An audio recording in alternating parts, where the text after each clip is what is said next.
So today's the day we decided to finally get rid of these old raggedy windows out of the blockhouse. So here we are, the first step, obviously taking off all the trim. And listen, there may be like a proper way to do this or a better way, but we're DIYers. We're just figuring it out as we go.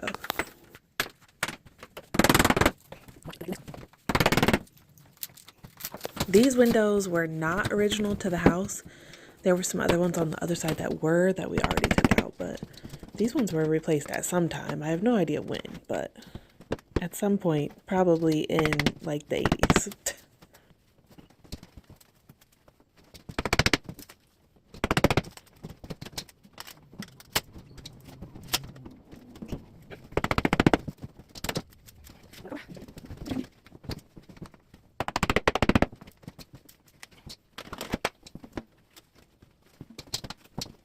I did get better at this, but this was my first time ever trying to get trim off of the window. And it was like glued on, painted on, nailed on. It was a lot. I know my husband made it look like it was easy, but it was kind of hard.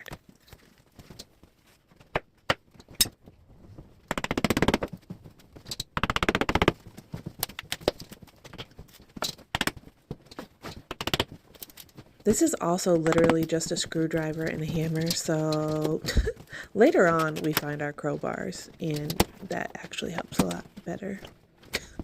It was a struggle at this point.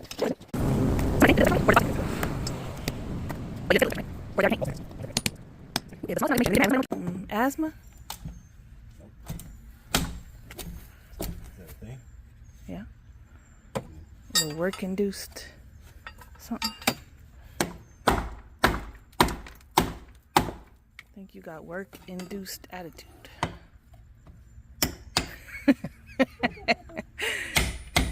Anytime you gotta do work, get an attitude.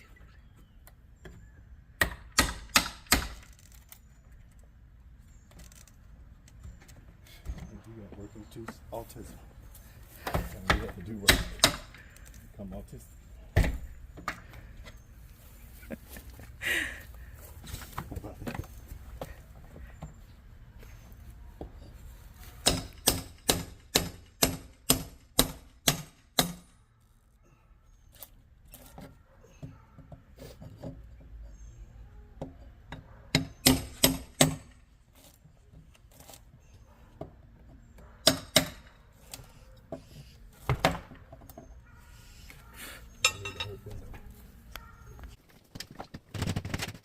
All right, we finally got all the trim off, so now we just gotta get the window out of this hole.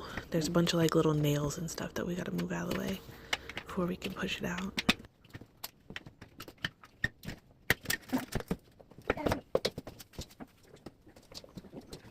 Yay, no more raggedy windows. And yes, I know I should have been wearing a mask. I'd be forgetting though.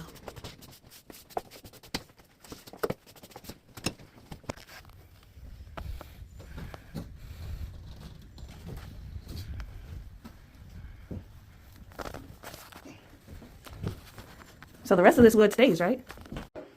Okay, window's gone, trim's gone. The next step is to use this window wrap here. It's super easy, literally just peel and stick. We read that some people, I think, don't do the sides, they only do the bottom, but you'll see, we're doing the whole thing, like, whatever. We're just gonna do it all. Bottom, top, and sides.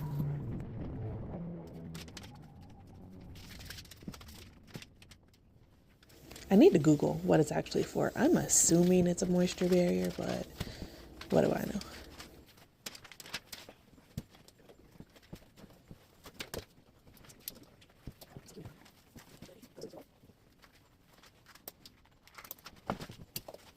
Don't mind my head. This was not a work injury. I was just trying to be a girly girl and went to get my eyebrows done and had a horrible reaction. Of course, because I'm me. That's how my life goes.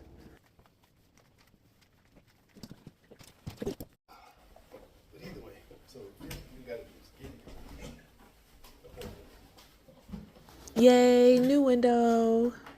So here we are, obviously just putting the window in the hole. We got really lucky with this window because these were not custom made windows, a lot of times if you hire a company, they come in and they measure like to the smallest degree of measurement possible to make sure the windows fit exactly. But yeah, we're DIYers. I don't even know what half the lines are on a tape measure, so we just got the standard size windows. And as you can see, there is like a little bit of space on the sides, but we'll put some foam in there. And this one we got lucky. We didn't have to put shims. I'll show you later on some of the windows we did need to put shims on, but this one was really easy.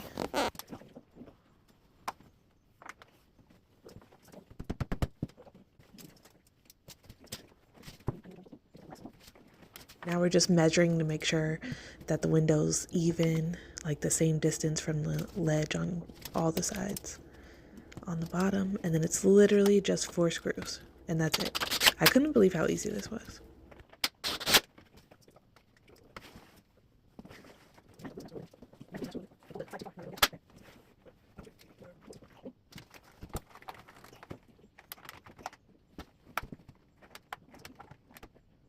Here we just have a little level and obviously making sure that the window's level all around.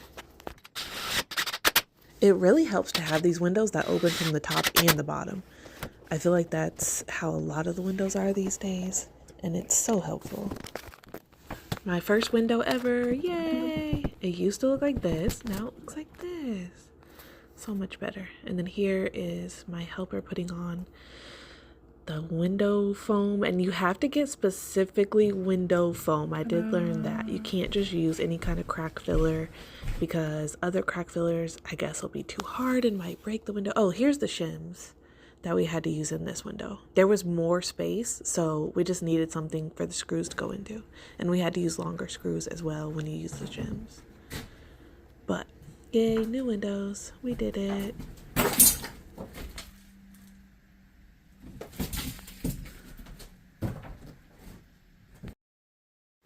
We replaced 9 windows so far. We only have 3 left to go, but that's a project for tomorrow.